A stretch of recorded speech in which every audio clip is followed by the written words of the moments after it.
오늘은 시편 23편 6절 말씀만 가지고 말씀을 함께 나누도록 하겠습니다. 나의 평생의 선하심과 인자하심이 정녕 나를 따르리니 라는 제목으로 말씀을 나눌 텐데, 이번 주하고 다음 주 이렇게 두 번 나눠서 하도록 하겠습니다. 상황을 봐서 좀 시간이 좀 여유가 있으면 제가 한꺼번에 설교를 하고, 좀 부족하면 두 번에 나눠서 그렇게 하도록 하겠습니다. 여러분, 이 시편 23편의 저자는 바로 다윗입니다. 다윗은 제가 지난번에도 여러분에게 말씀을 드린 것처럼 하나님을 가장 사랑한 사람이었습니다. 구약에서 가장 대표적인 인물 한 사람을 꼽는다고 한다면 그 사람이 바로 다윗일 것입니다. 그 다윗은 하나님을 가장 사랑한 사람이었고, 또 하나님과 가장 친밀한 관계를 누리며 산 사람이었으며, 또한 어떤 면에서는 가장 전형적인 인간의 모습이자 신자의 모습을 가지고 있었던 사람이 바로 이 다윗입니다.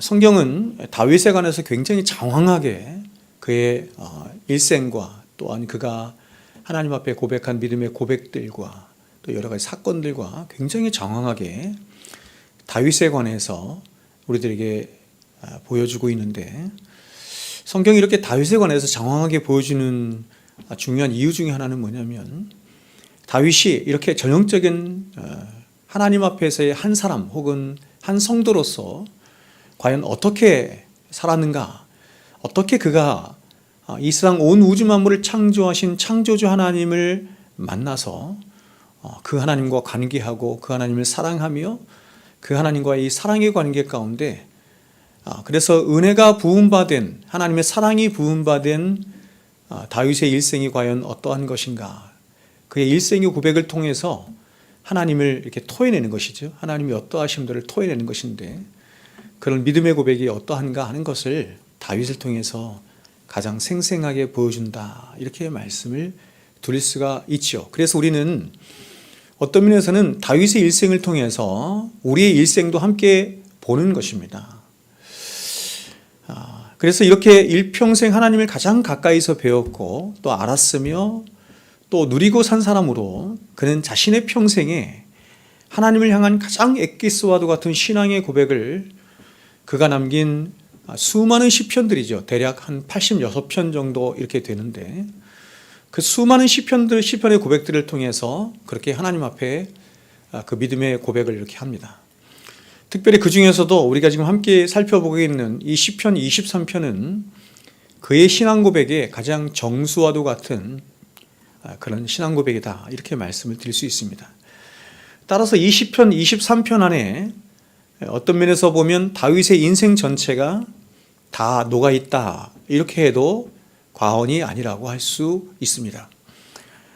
나의 평생에 이렇게 말했던 것처럼 다윗의 일생 전체를 통해서 경험하였고 만났고 또 함께 사랑을 나누었고, 그의 일생에 있어지는 수많은 사건들과 함께 하신 그 하나님을 깊이 경험하면서 바로 그가 하나님을 향한 주옥과 같은 자신의 인생의 어떤 하나님을 향한 전신한 고백적인 고백을 바로 이 6절 안에 다 담아놓은 것이다, 이렇게 말씀을 드릴 수가 있습니다.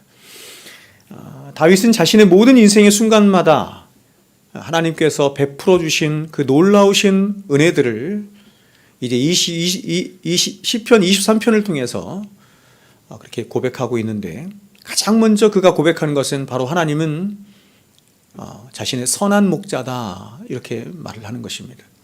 그는 이렇게 고백합니다. 여호와는 나의 목자시니 내게 부족함이 없으리로다. 우리가 1절에서 말씀을 나누었던 것처럼, 그렇죠? 그가 하나님을 부르는데 하나님을 어떻게 부르고 있냐면 여호와, 이렇게 부르고 있습니다. 그렇죠? 여호와라고 하는 것은 두 가지 의미가 있다고 제가 말씀드렸는데, 첫 번째 여호와의 의미는 창조주 하나님을 말하는 것이고, 두 번째 여호와 하나님은 언약의 하나님, 나와 언약을 맺으셔서 끝까지 나를 지키시고 함께 하시며 나를 사랑하시며 나를 구원하시는 그 구원의 하나님을 여호와 하나님 이렇게 고백하는 것이지. 그러니까 지금 다윗은 이렇게 고백하는 겁니다. 여호와만이 나의 목자시니 이렇게도 말할 수 있고 혹은 이렇게도 말할 수 있죠. 여호와만이 나의 목자가 되실 수 있으니 혹은 되셔야만 하니 이렇게 고백하는 것입니다.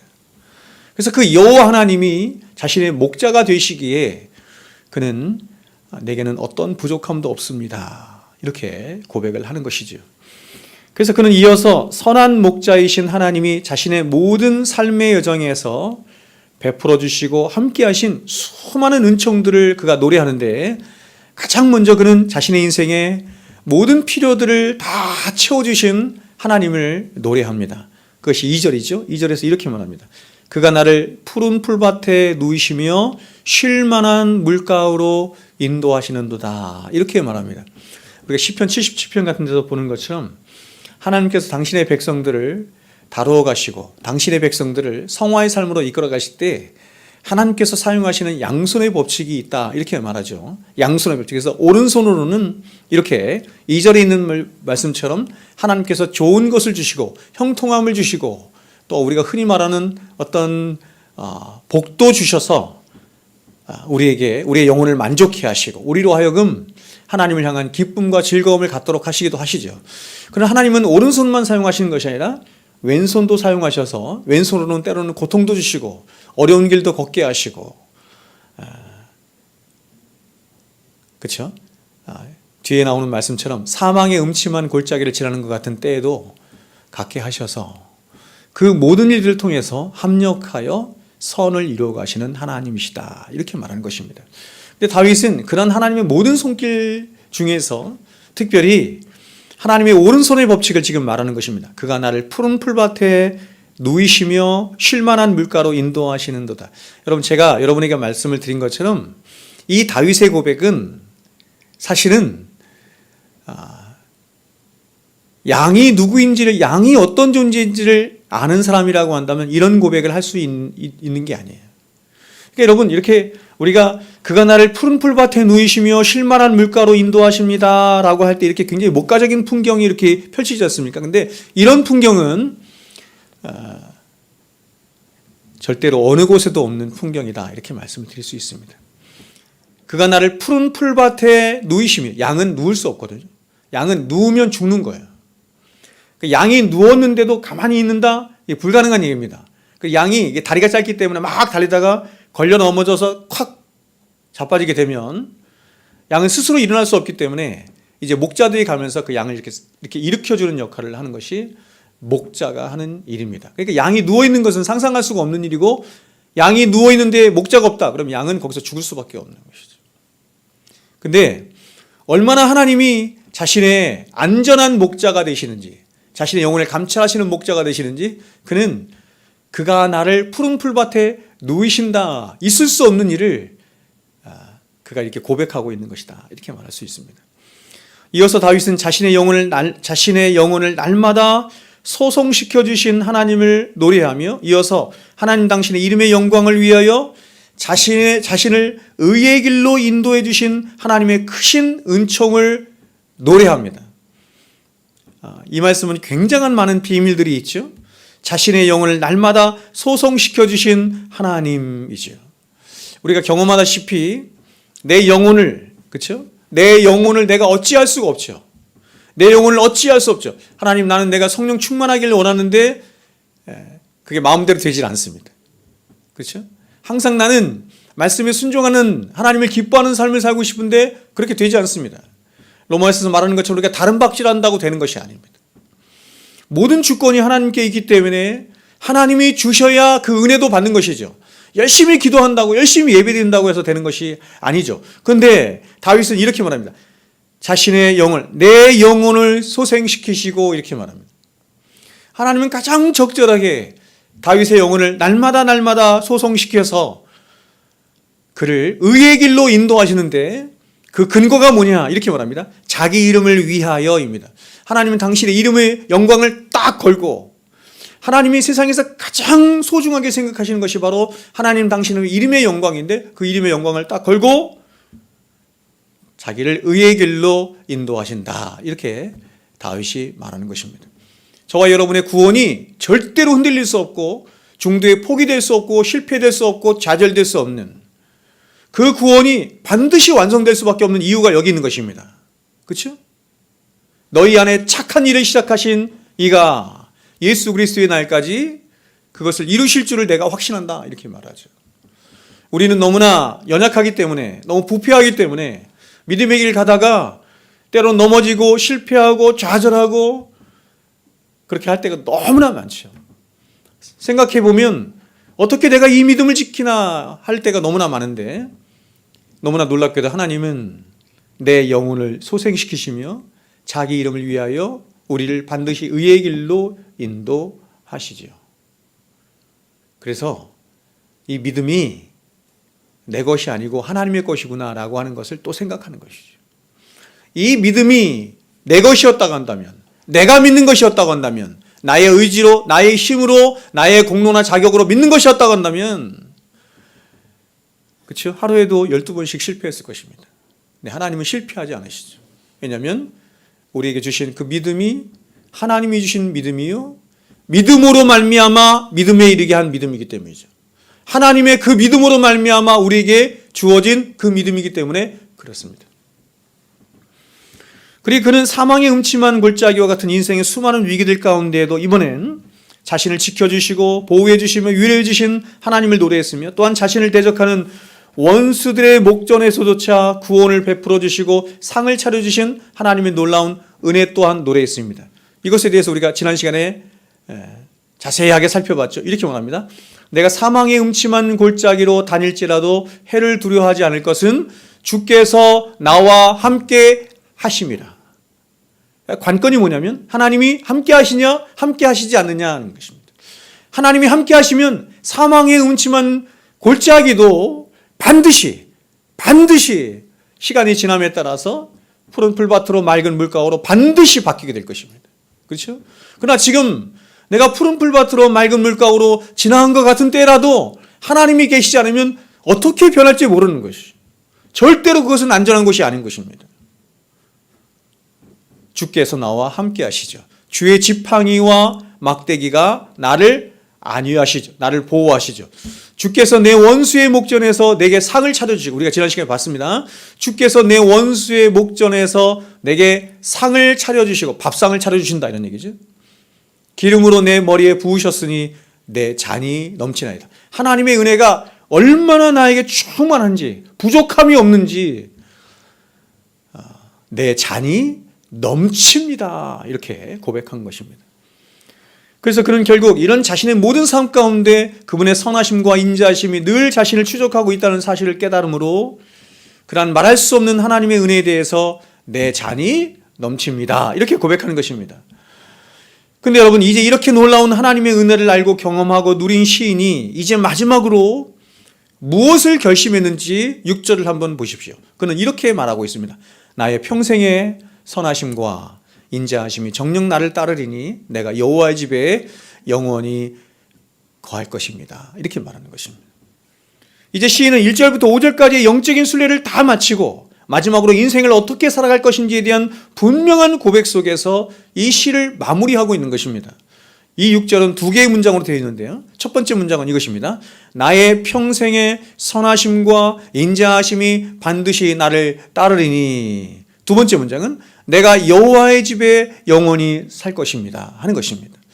앞의 문장은 시인이 하나님의 인격과 은혜를 깊이 체험하면서 자신의 미래에 대해서 갖게 되는 확신을 말하는 것이라고 한다면, 뒤의 문장은 영혼 가득히 차오르는 신앙적인 확신 속에서 이제 자신에게 남은 어떤 미래적인 모든 인생을 내가 과연 어떻게 살아갈 것인가, 내 평생의 소원이 무엇인가 하는 것을 결단하는 믿음의 고백이다, 이렇게 말할 수 있을 것입니다.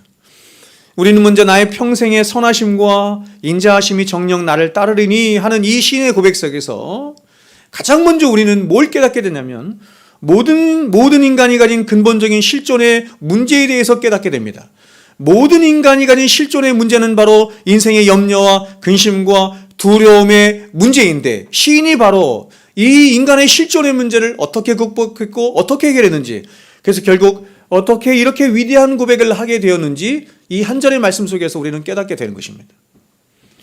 여러분, 죄 가운데 태어난 모든 인생의 공통적인 한간의 실존의 문제는 바로 인간은 태어나면서부터 죽을 때까지 일평생을 근심과 염려와 두려움의 속박 속에 헤매이며 살아갈 수밖에 없다는 것입니다. 누구도 벗어날 수 없습니다. 이 세상에 태어난 모든 사람들은 그가 어떤 피부색을 가졌고 어떤 나라에서 어떤 지위 가운데 어떤 모습 가운데 살아가든지 상관없이 이 염려와 근심은 하이데거가 말한 대로 모든 인류의 친구이자 벗이자 가장 본질적인 실존입니다. 태어나면서 죽을 때까지, 요람에서 무덤까지 인간이 절대로 벗어날 수 없는 한 가지 실존이죠. 사실입니다. 그것은 바로 염려와 근심과 두려움 속에 살아간다는 것입니다. 염려는 내가 좋아서 끌어안는 것도 아니고 내가 뿌리친 것도 아닙니다. 내가 싫을 때 뿌리칠 수 있는 것도 아니죠. 내가 원하는 것도 아니고 그래서 내가 싫다고 해서 내칠 수 있는 것도 아닙니다. 마치 내 자신도 아닌 것이 나의 일부이고 내 삶의 일부인 것처럼 늘 함께 나에게 꼭 붙어서 평생 동안 나와 함께 내 일부인 것처럼 따라다니는 존재, 그것이 바로 염려입니다. 여러분, 이런 염려를 일으키는 공장이 있습니다. 아십니까? 이런 염려는 외부로부터 오는 것이 아닙니다. 우리는 외부로부터 이 염려나 근심이나 걱정이나 두려움이 온다고 생각하지만 사실은 이 염려는 외부로부터 오는 것이 아닙니다. 이 염려가 오는 공장이 있으니 바로 우리 안에 있는 것입니다. 우리 안에 무엇으로부터 오냐면 자기애로부터 오는 것입니다. 갈라디아서에서 우리를 성경은 말씀하기를 우리가 무엇인가의 노예가 되어 살아간다 이렇게 말합니다. 예수 그리스도께서 이 땅에 오신 것은 우리를 그 노예된 것으로부터 해방시키기 위함이다 이렇게 말하는데 우리가 어디에 노예가 되었느냐 이렇게 말할 때 갈라디아서는 몇 가지를 얘기하는데 첫 번째는 뭐냐면 너희는 죄의 노예가 되었다 이렇게 말합니다. 그리고 두 번째가 뭐냐면 그 죄로 말미암아 발생한 너 자신의 노예가 되었다 이렇게 말하는 것입니다. 세 번째, 우리는 세상의 노예가 되었고 마지막 네 번째, 우리는 사탄의 노예가 되었고 마지막 다섯 번째, 우리는 율법의 노예가 되었다 이렇게 말합니다. 죄의 노예가 되었다라는 말과 우리가 우리 자신의 노예가 되었다라고 하는 말은 같은 말입니다. 그런데 이렇게 우리 자신의 노예가 된 근본적인 원인이 뭐냐면 자기애 때문입니다. 자기를 사랑하는 마음 때문에 그런 것입니다.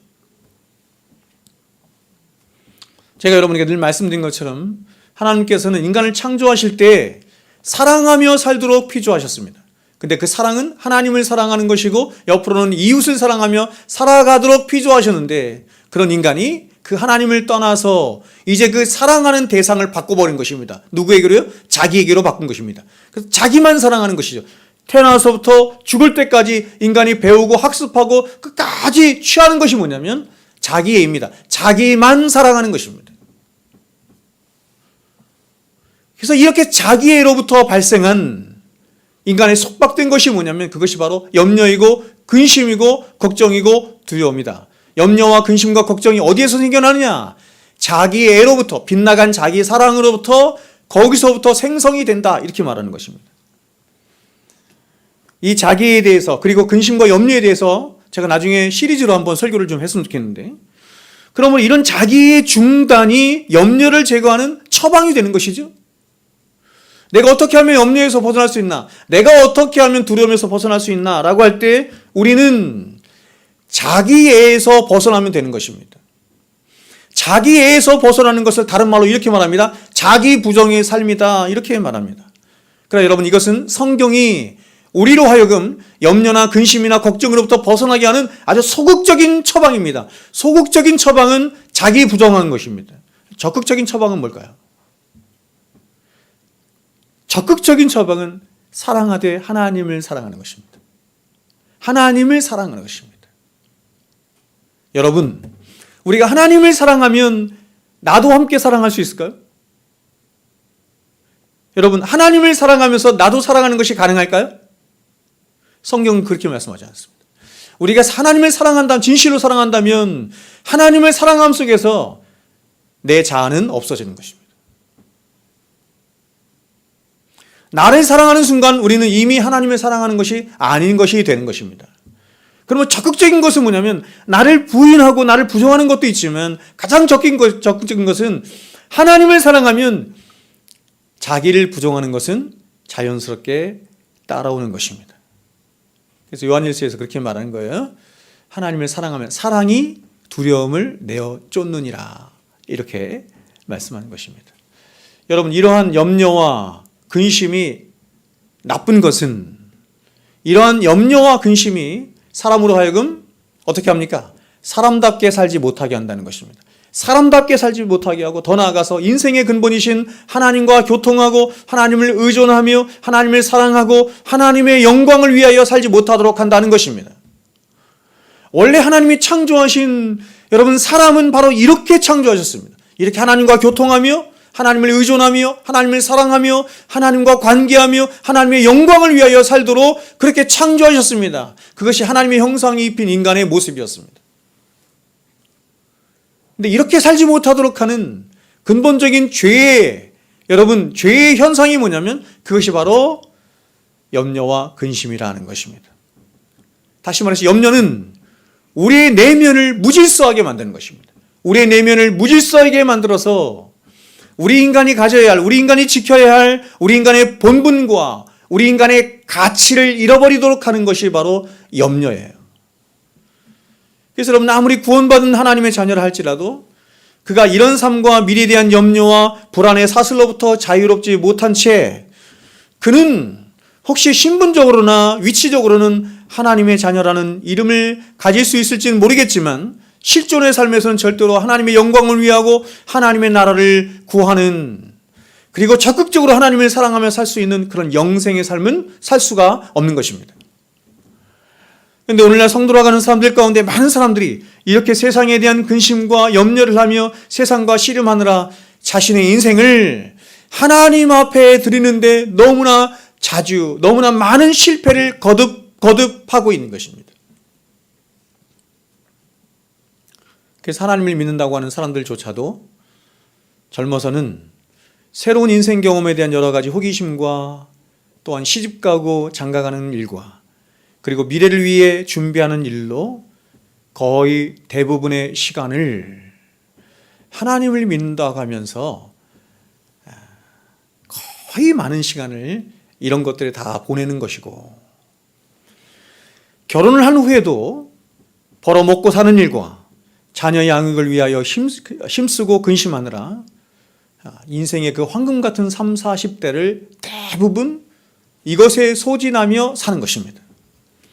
그리고 50대, 60대 중년이 되어서도 여전히 자녀들에 대한 염려와 그리고 한평생 자신의 이름 하나 제대로 내지 못한 것에 대한 자신의 인생에 대한 어떤 안달감 혹은 불안감, 그리고 이제 점점 압박감으로 다가오는 노후에 대한 염려, 이런 불안과 근심으로, 염려로 어떤 면에서 하나님의 나라와 하나님의 의와 적극적으로는 하나님을 사랑하며 사는 그 삶에 많은 실패를 하며 사는 것입니다.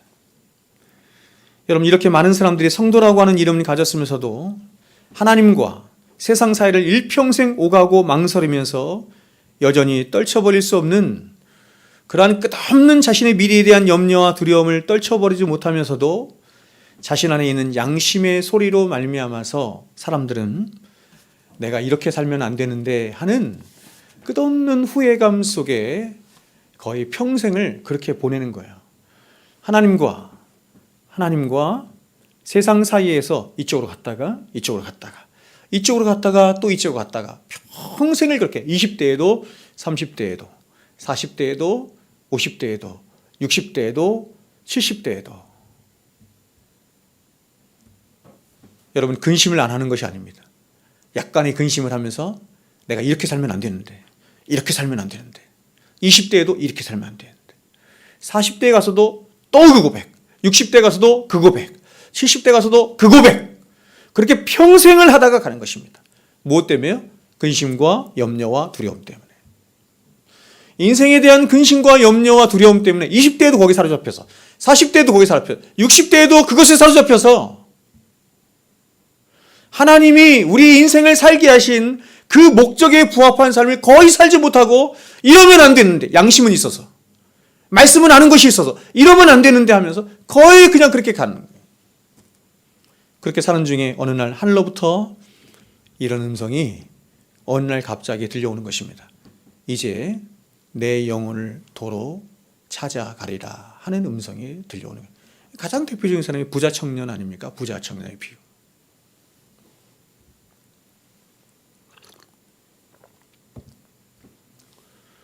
여러분, 저는 이런 사람들이 진짜 구원받은 하나님의 백성이냐 그렇지 않느냐 하는 것을 떠나서 하나님이 우리에게 인생을 살라고 명령하셨잖아요.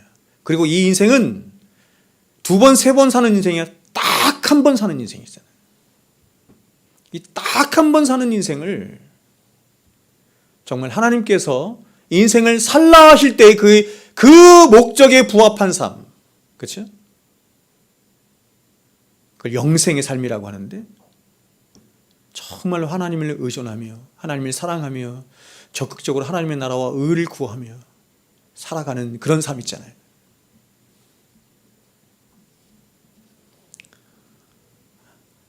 이런 삶을 거의 살지 못한 채 살아가는 것은 인간으로서는 굉장한 비극이다. 혹시 성도라고 하는 어떤 신분적인 위치가 있어도 그 인생은 굉장히 비참하다, 이런 생각이 들고, 어떤 면에서는 성도라고 하는 사람이 끝까지 그런 삶을 살 수 있을까 하는 생각이 제가 드는 것이죠. 여러 가지 교리적으로 생각해 볼 때 그렇다 하는 것입니다. 여러분, 저는 지금 여러분에게 이 세상에서 보십시오. 좋은 대학을 가서 사랑하는 사람을 만나 결혼을 하고 좋은 직장에 가서 나름대로 열심히 살며 세상 사람들 누구라도 인정할 만한 어떤 성공한 삶을 사는 것을 비신앙적인 삶이라고 말씀드리는 것이 절대로 아니에요. 제가 말씀드리고 싶은 것은 뭐냐면, 지금 제가 열거한 이 일반적인 삶이 있잖아요. 그러니까 세상 사람들이 말하는, 일반 보통 사람들이 말하는 일반적인 삶과 거기서 성공한 삶, 잘 사는 삶, 이런 삶이 있죠.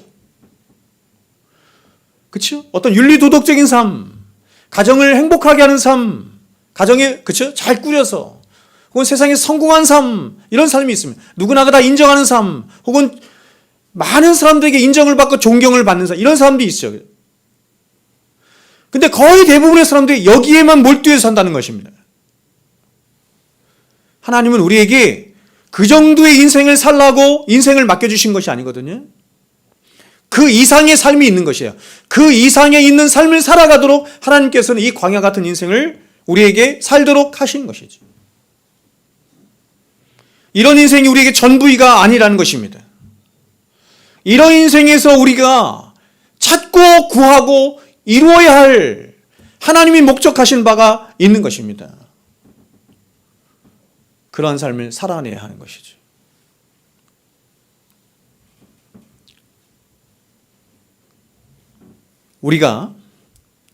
우리는 우리가 이 세상을 사랑한 채로, 또 우리 자신을 사랑한 채로, 그래서 세상에 대한 염려와 근심과 두려움 가운데 살아가는 채로 우리는 절대로 하나님이 목적하신 창조의 목적을 따라 하나님의 영광을 위하여 살아갈 수가 없습니다. 여러분, 근심과 염려 가운데 있으면서 어떻게 하나님의 의를 구하고 하나님의 영광을 구합니까? 불가능하죠. 그럴 여유가 없습니다. 근심하느라, 걱정하느라 그럴 여유가 없어요. 마음에 평강이 없는데요.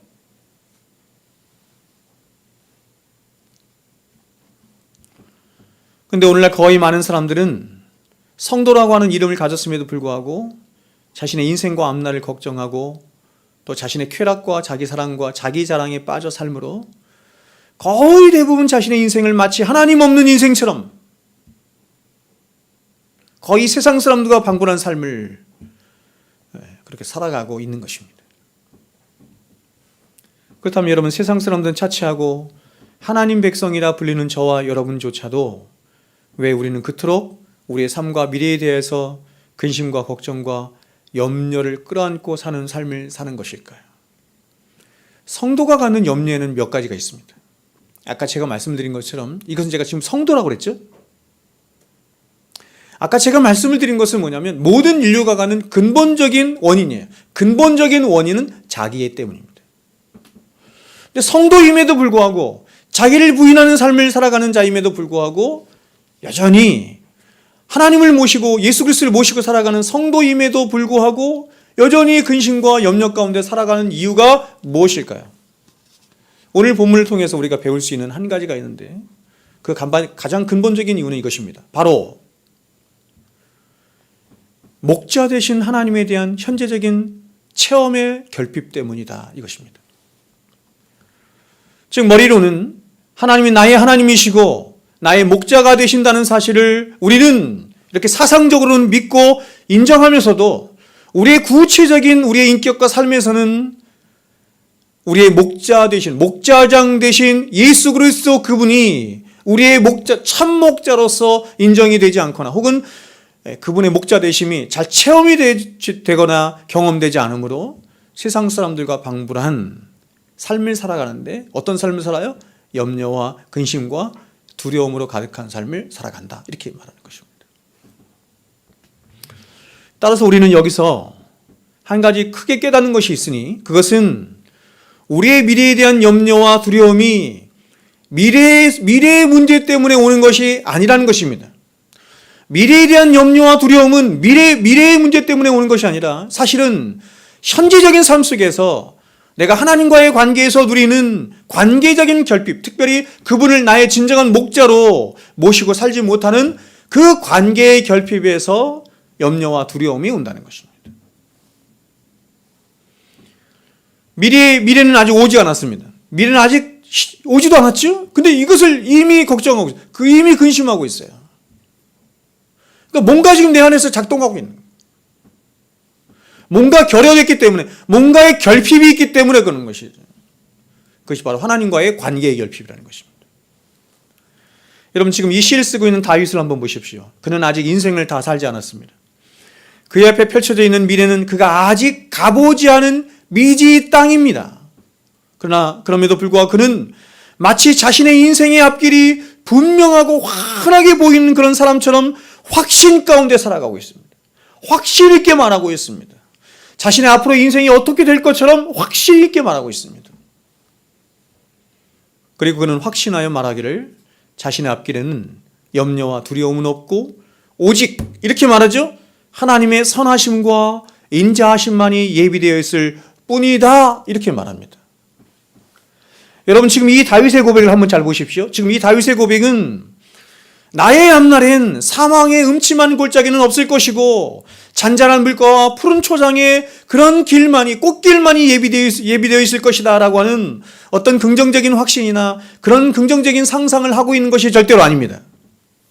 이건 조엘 오스틴이 말하는 거죠. 긍정의 힘에서 말하는 것이죠. 거짓 확신이죠. 그의 앞에 펼쳐질 인생길에는 그가 과거에도 수없이 경험했죠. 우리도 과거에도 수없이 경험했습니다. 어떤 걸 경험했습니까? 때로는 우리의 인생길에 푸른 풀밭도 있었고 맑은 물가도 있었습니다. 그러나 때로는 반대로 우리가 원하지 않았는데 원치 않는 사망의 음침한 골짜기를 지나는 것 같은 때도 있었지요. 근데 이것이 계속 반복됐죠. 어떤 때는 이런 길을 갔다가 어떤 때는 저런 길을 갔다가 다윗은 이것을 자신의 인생 속에서 계속 경험한 것입니다. 이것을 평생 동안 경험한 사람이 이제는 내 앞으로의 모든 인생길은 꽃길만 있을 것이다 이렇게 확신했겠습니까? 인생을 간파한 것입니다. 진리의 말씀으로 자신의 인생을 간파한 것입니다. 여러분 우리가 새해만 되면 사람들이 이렇게 새해 인사하잖아요. 새해 인사, 그렇죠? 새해 인사할 때 가장 많이 하는 세상 사람들이 하는 인사가 뭔지 아세요? 2024년대는 꽃길만 걸으십시오. 거짓말입니다.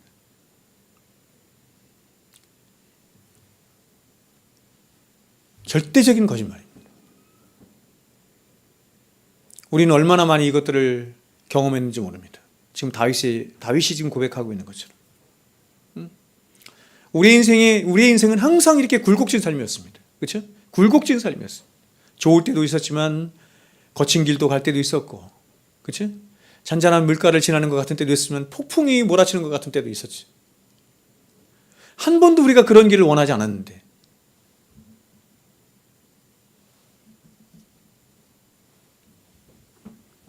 지금 시인이 고백하는 것은 그런 거짓 긍정이 아니에요. 지금 시인은 이런 인생의 실존을 부인하거나 애써 외면하고 있는 게 아닙니다. 그럼 뭐냐면 지금 시인이 이렇게 고백하고 있는 것은 이제 그러한 것들이 앞으로 자신의 인생이 어떻게 펼쳐질지 모르지만 그 모든 것들이 나에게는 더 이상 문제가 되지 않는다. 이렇게 말하는 것입니다. 사람들이 인생에 고난이 오고 환난이 오고 어려움이 올 때 염려하고 두려워하고 걱정하고 두려워하는 이유는 뭐냐면 그러한 모든 고난과 어려움들이 자신을 죽일 것 같은 생각이 들기 때문이에요. 자신을 망하게 할 것 같은 생각이 들기 때문이에요. 그렇죠? 그래서 염려하죠. 그래서 두려워하죠. 근데 다윗은 세상에서 펼칠 수 있는 어떤 상황, 어떤 형편이 있어도 이걸 확신하는 거예요. 나라고 하는 존재는 나의 목자이신 하나님의 손에 붙들려 있는 인생이기 때문에 절대로 망하지 않아. 절대로 죽지 않아. 하는 확신을 갖고 있는. 그는 그의 인생길에 펼쳐질 그 어떤 사망의 음침한 골짜기를 지나는 것 같은 때라도 그러한 모든 환경과 사건과 일들이 절대로 자신을 망하게 하거나 자신을 실패케 할 수 없다는 사실을 확신하고 있는 거예요. 여호와는 나의 목자시니, 그죠? 하나님을 여호와로 인정하고 있는 거예요. 여호와로 인식하고 있는 거예요. 그래서 그분이 나의 목자가 되시기 때문에 나는 망할 수가 없다 이렇게 말하는 것입니다. 오늘날 우리의 신앙으로 말하면 나는 그리스도 안에 있기 때문에 혹은 생명싹이 하나님의 생명싹이 안에 있기 때문에 망할 수 없다 이렇게 말하는 것입니다.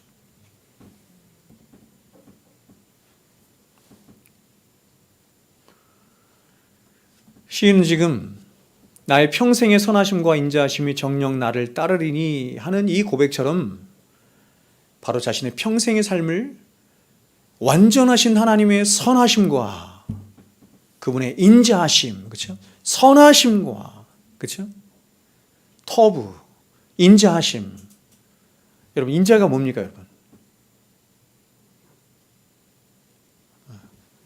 제가 이제 나중에 인자에 대해서 다시 여러분에게 말씀을 드리겠지만, 이 인자는 이게 히라보로 말하면 이게 뭐냐면 아가페입니다. 아가페. 사랑을 말하는 것입니다. 하나님의 선하심과 터부, 선하심과 인자하심이 바로 자신의 목자 되신 하나님을 향한 흔들릴 수 없는 확신이 있는 것이죠. 그렇다면 여러분 이렇게 이상과 전혀 다른 이해와 관심과 관점과 확신을 가지고 오히려 수많은 두려움과 근심을 줄 수 있는 자신의 미래를 향해서 잠잠하라 라고까지 할 수 있는 그의 근본된 시인의 믿음이 어디로부터 온 것입니까?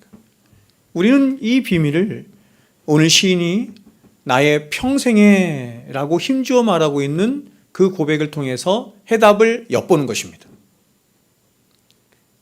그러니까 여러분 우리의 인생은 지나온 인생도 마찬가지고 앞으로 살아갈 인생도 마찬가지고 우리의 모든 인생은 하나님이 이 광야 같은 인생이거든요. 이 광야 같은 인생을 살게 하신 이유는 뭐냐면 이 모든 인생 속에서 나의 평생에 이렇게 말하죠. 나의 평생을 통해서 하나님이 뭐를 알기를 원하시는 거예요. 그분은 인자하신 분이구나. 그분은 선하신 분이구나. 여러분 하나님의 성품이 더 많죠? 하나님의 영광의 성품이 훨씬 많습니다. 그러나 가장 두 가지를 뽑는 거야. 두 가지. 하나님의 선하심과 인자하심. 우리의 평생을 통해서 다윗이 이것을 배웠던 것처럼 이것을 경험했던 것처럼 그래서 하나님을 향한 흔들릴 수 없는 확신을 가졌던 것처럼 우리도 배우는 거죠.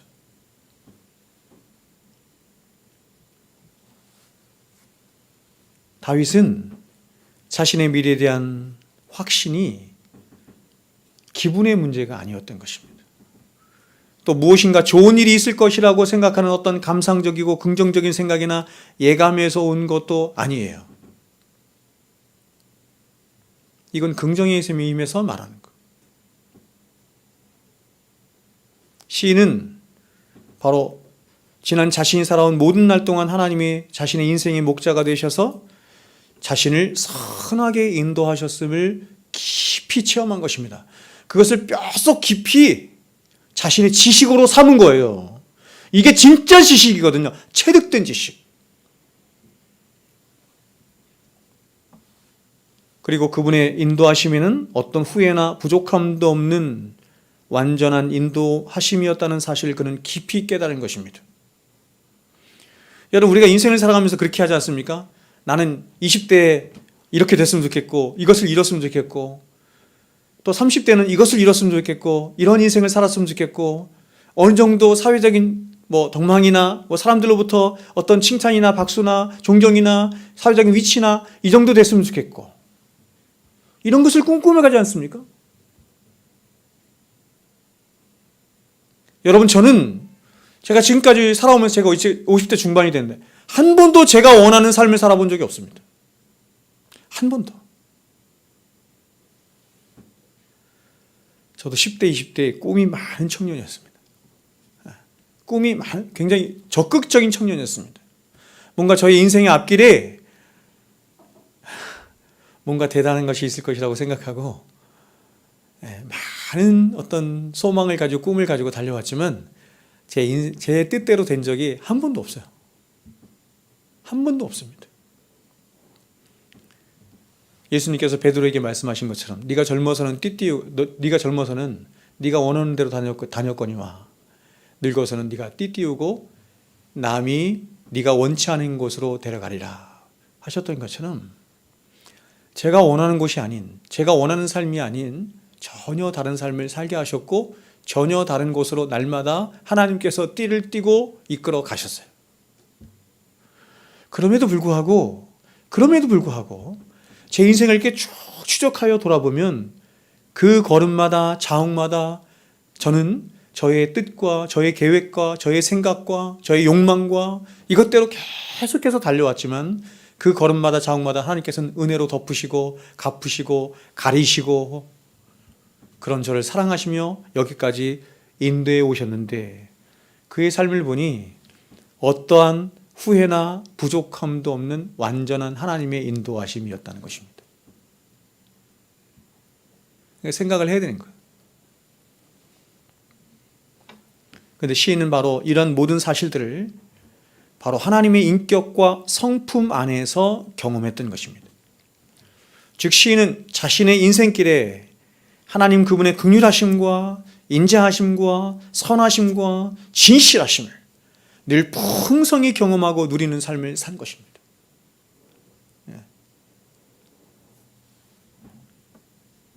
여러분, 하나님이 아무리 인자하셔도 하나님이 아무리 선하셔도 하나님이 아무리 우리를 사랑하셔도 하나님과 우리가 관계하지 않으면 아무것도 들을 수 없고 깨달을 수도 없고 하나님을 바라보지 않으면 하나님을 인식하지 않으면 아무것도 경험할 수 없는 거예요. 그래서 우리는 우리의 인생길에 펼쳐지는 모든 인생의 순간순간마다 뭘 생각해야 되냐면 하나님을 생각해야 되는 거예요. 하나님, 그러니까 하나님과의 관계. 하나님은 이 일을 통해서, 그렇죠? 그것이 좋은 일이든 나쁜 일, 내가 눈으로 보기에, 세상적인 눈으로 보기에 이게 좋은 일이든 나쁜 일이든 어떤 일 상관없이 이 일을 통해서 하나님은 나에게 무엇을 원하시나? 이 일을 통해서 하나님은 어떠한 하나님의 성품을 나에게 보이시길 원하시나? 이 일을 통해서 하나님은 당신의 어떠한 영광을 나타내 보이시길 원하시나? 생각을 해야 깨닫죠. 생각을 해야 누리죠. 생각을 해야 경험하죠. 그걸 믿음이라고 해요. 그걸 믿음이라고 하는 거예요. 항상 하나님과의 관계 속에서 생각하고 이해하고 판단하고 해석하려는 어떤 의지를 갖는 것을 믿음이다 이렇게 말하는 거예요. 믿음.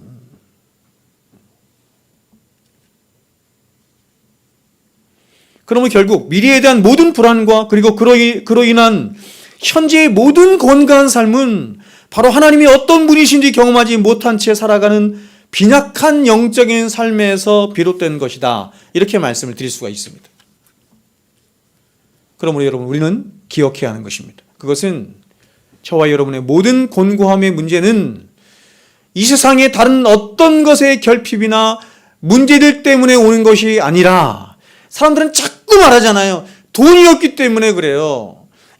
사람들과의 관계의 결핍 때문에 그래요. 건강 때문에 그래요. 자꾸 세상적인 다른 결핍을 얘기해요. 내가 행복하지 않은 이유가, 내가 기뻐하지 않은 이유가 그런 것 때문이다. 이렇게 말하는데 성경은 그렇게 말하지 않고 하나님과의 관계의 결핍 때문이다. 이렇게 말하고, 하나님의 은혜의 결핍 때문이다. 이렇게 말하고, 하나님의 사랑의 결핍 때문이다. 이렇게 말한다는 거예요.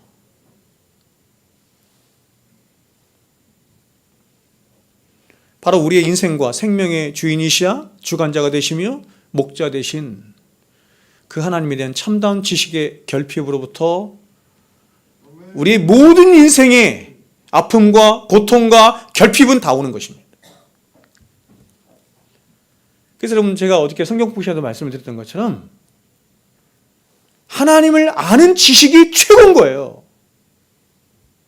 우리 인생의 최고 하나님이 주신 선물이 뭐냐? 하나님을 아는 지식이다.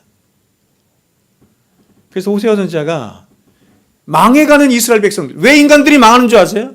왜 이 세상이 장망성이 돼가는 줄 아세요? 세상이 하나님을 아는 지식을 버렸기 때문이에요. 하나님 이스라엘 백성이 이렇게 말하죠. 네가 나를 버렸으므로, 그렇죠? 네가 나를 버렸으므로 나도 너를 버려, 이렇게 말하지 않고 네가 나를 아는 지식을 버렸으므로 이렇게 얘기해요. 나를 버린 것이 아니라 나를 아는 지식을 버렸으므로 나도 너를 버려, 이렇게 말하는 거예요. 그래서 호세아 선지자가 망해가는 이스라엘 백성을 향해서 이 백성이 지식이 없어 망하는도다 라고 말하며 그 해결책을 이렇게 말한 거예요. 우리가 여호와를 알자, 힘써 여호와를 알자라고 말한 것입니다.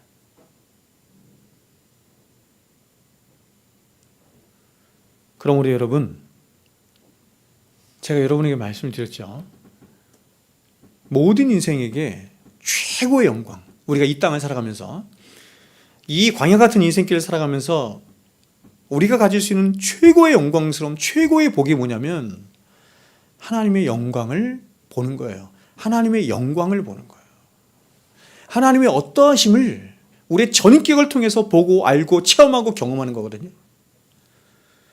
근데 그것의 전제가 뭐냐면, 그것의 시작이 뭐냐면 하나님을 아는 지식인 거예요. 하나님을 아는 지식.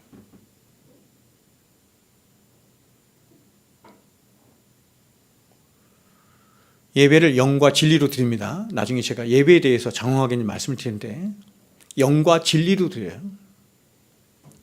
하나님을 아는 지식 가운데 드리는 거예요. 하나님을 알지 못한 채 예배 드린다? 이게 가능합니까? 예배는 하나님을 높이는 자리예요.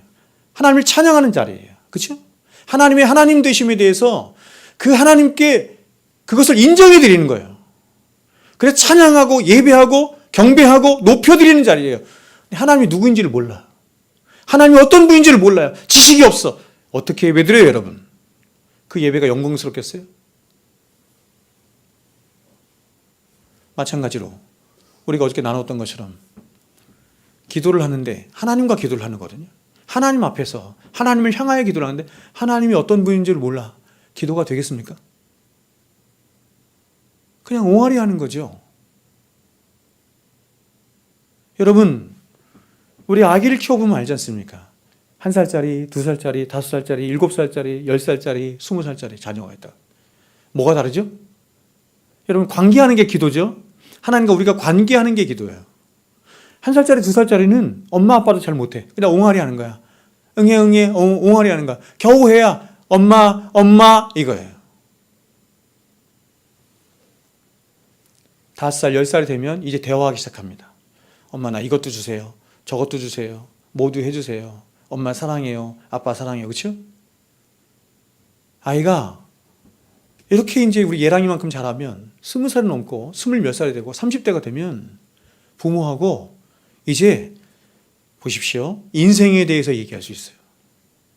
역사에 대해서 얘기할 수 있어요. 하나님에 대해서 얘기할 수 있어요. 부모의 마음을 헤아릴 수 있어요. 부모를 기쁘게 하기 위해서 뭔가 행동할 수도 있어요. 그렇죠? 깊이가 달라지는 거죠. 지식에 들어가면 들어갈수록 달라지는 것입니다. 하나님을 아는 지식이 늘어가면 늘어갈수록 예배도 달라지고 기도도 달라지고 신앙생활도 달라지고 그렇죠?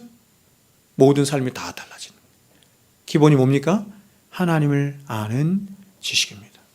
특별히 오늘 시인은 이러한 하나님의 위대한 성품들 중에서 자신의 평생의 삶을 통해 경험한 두 가지 하나님의 성품을 말하고 있는데 그것을 이렇게 말합니다. 와 헤세드 터브 이렇게 말합니다. 와 헤세드 터브 하나님의 선하심과 인자하심. 하나님의 선하심과 인자하심입니다. 이 두 가지는 다음 주에 말씀을 나누도록 하겠습니다. 기도하겠습니다.